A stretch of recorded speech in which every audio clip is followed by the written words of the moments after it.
At first glance, the town of Maraş in the Turkish Republic of Northern Cyprus looks like an eerie movie set. Abandoned for nearly 50 years, Maraş used to be a holiday hotspot with its stunning beaches and vibrant nightlife. But now, that past may be coming back to life, as Haydar Abbasi explains.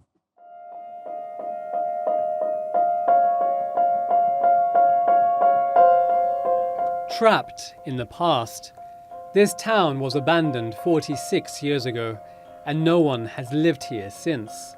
Sealed off and neglected, its buildings are decaying and roads crumbling. But Maraş, located in the Turkish Republic of Northern Cyprus, was partially reopened this month. Hundreds of people have come to visit, curious to see this famous ghost town. Açılması tabii ki güzel, iyi oldu. I think it's good that it's been reopened. The crowds are great for tourism. There will be foreign currency coming here. More visitors are coming. I think it's good. God willing, the other sides will also be opened. Among the visitors was Prime Minister Ersin Tatar, who's been the driving force behind the area's reopening. He says it will help to develop the local economy and the city of Gazimagosa, of which Maraş is part. Before it was closed, Maraş, also known as Varosha, was one of the most popular holiday resorts in the world. It was frequented by celebrities, including Hollywood actors such as Elizabeth Taylor and Richard Burton. Turkey took control of the town in 1974, when Cyprus was divided between the Turks in the north and the Greeks in the south. The Turkish military had come to the island to protect and defend Turkish Cypriots. Adjacent to the demilitarized zone, Maraş was soon deserted, until now.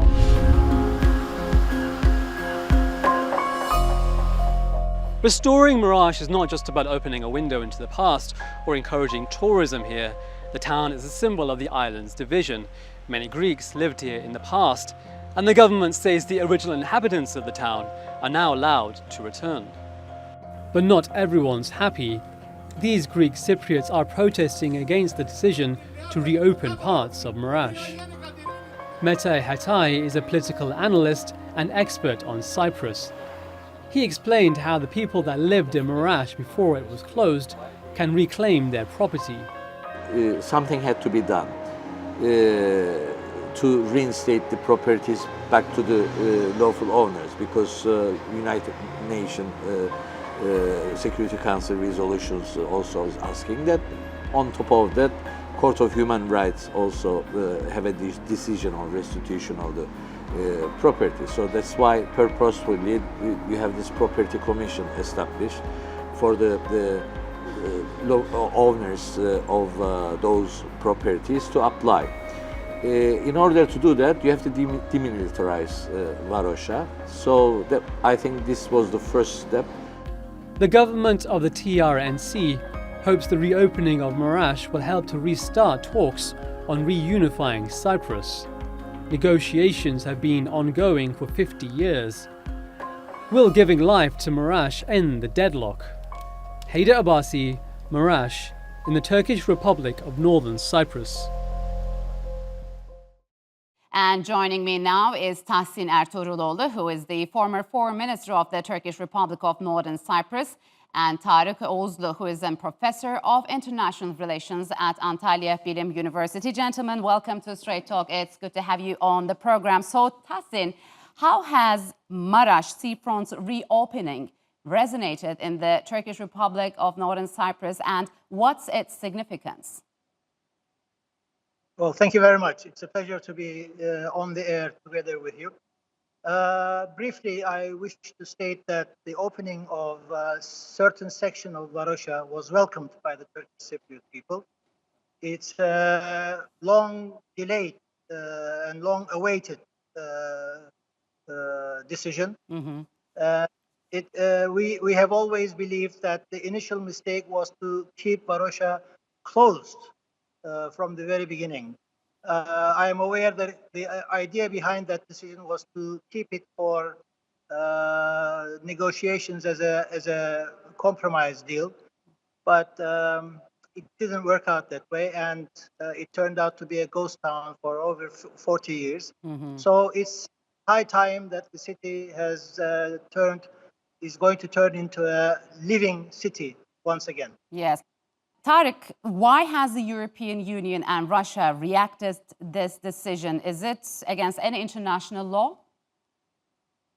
I think I'm not of the view that international law has a clear stance on this particular question. Depending on the side you are approaching international law or trying to find a kind of legal solution to this particular problem, you might end up with alternative solutions.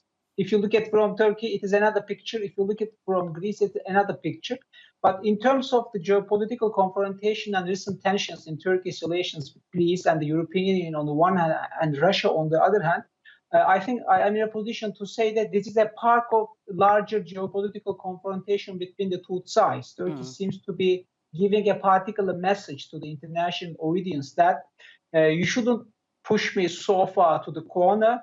I have something to do. I have something to do on the ground. So I think Russia opening Russia to the people should be considered as a part of the larger negotiation package.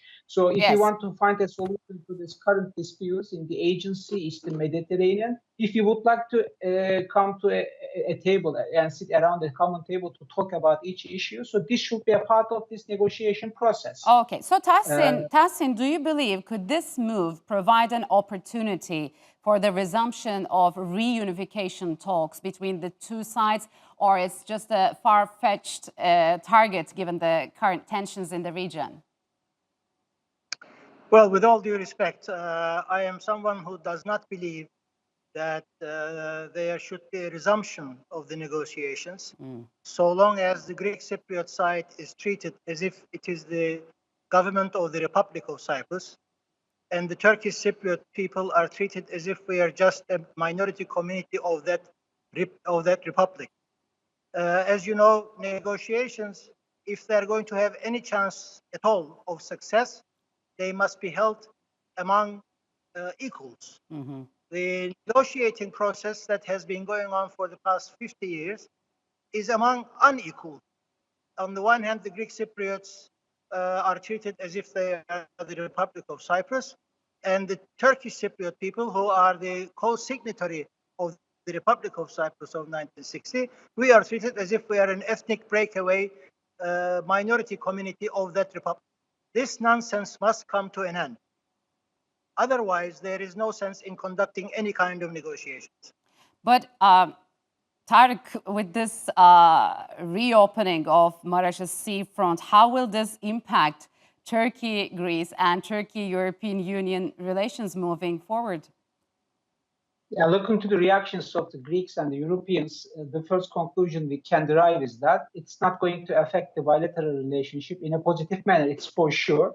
But I think Turkey's goal is not to push the Greeks and the Europeans to the corner. We are simply trying to give a message that we have to talk each and every issue on the overall package. So you all know that Turkey finds itself at the opposite sides of Greece and other members of the European Union on many different issue areas in this Eastern Mediterranean region.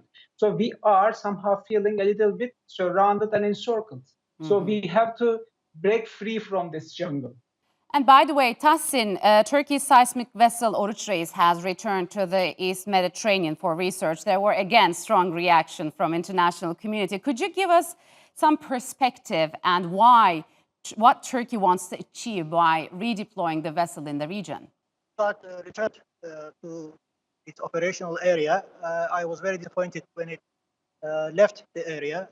It gave a wrong signal, I believe, to the international community and especially to the Greek Cypriot side, as if we are compromising on our attitude in the blue homeland.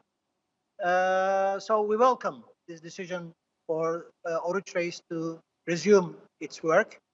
The European Union or any other country has no standing to tell Turkey where it can or cannot operate in the Eastern Mediterranean. Turkey is a country that has the longest shoreline to the Mediterranean, and countries who have no shoreline to the Eastern Mediterranean are trying to locate Turkey's activities in Yes. that area to appease the Greek Cypriots and Greece. So we believe that Ankara is quite justified in doing what it is doing, and we hope that it will continue to do so. All right, gentlemen, unfortunately, we'll have to leave it here. Thank you very much for joining us on Straight Talk.